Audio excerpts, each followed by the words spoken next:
do say so myself. Please welcome Dr. Sheila.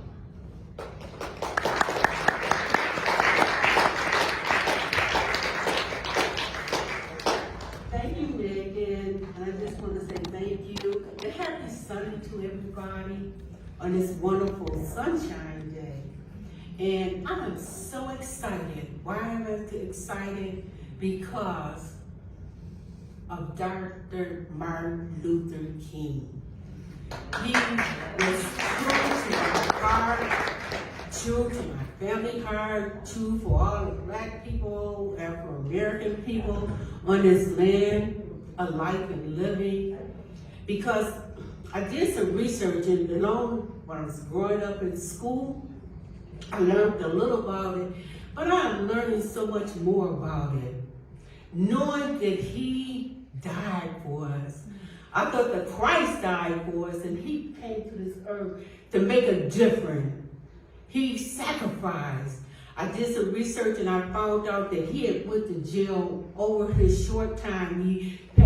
His transition was made at the age of 39, but 39 years he went to jail over 33 times for some of the simplest things you would say, sitting at a counter and ordering some food. Okay, it's time for you to go to jail. But I said all of that to say this. Martin Luther King played a great part in my life. When I was growing up, my parents, I'm originally from Saginaw, Michigan. I was born in the Chicagoland area, but I was taken to Saginaw, Michigan, raised by my mom and my grandmom and my grandfather. And being raised in Saginaw, Michigan, we had an opportunity to take advantage of a non-segregation, because it was one side, we lived on one side, and other white people lived on the other side. I'm just gonna be honest. But after Martin Luther King came, my parents said, hey, let's see if we could go buy a house someplace else besides the area that we were in. And oh my God, we found a house. And the first realtor said, no, I don't think you want to live over there. And my grandmother and my mother and everybody got together and said, Martin Luther King passed the right for us to live here. And that was hard to my heart there, because I'm a little girl now. I'm 6, 7 years, 8 years old, but I'm listening in the background. And for some reason or another, they would never tell me to leave the room for the simple fact I was the oldest granddaughter. Being the oldest granddaughter, I guess they thought I need to know everything what was going on in the world. And I don't know if you remember, every time something would happen, it would come on TV on the news. Come on in here, Sheila, come on in here. And they would call all the other ones, but I guess I focused on what he was saying. And when they said that we had the opportunity, so my grandma said, we're gonna pray, we're gonna go back out there, and we're gonna find us some other property. And they love land. So my grandma found her a house, so I was excited for her. And she said, I'm not gonna leave you on the other side of town. And she brought her daughter and her 6 children.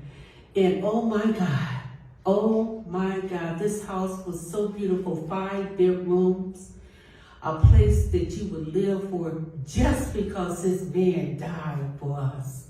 This just because he fought and went to jail, Dr. Martin Luther King. In doing that, that was in my heart to transform us as a family, as a person, as a family. And then it was funny because I didn't know anything about Jim Crow must go. I didn't know anything about it, but they said, we're going to go on a march. And again, Sheila, you're tall. You can come go with us.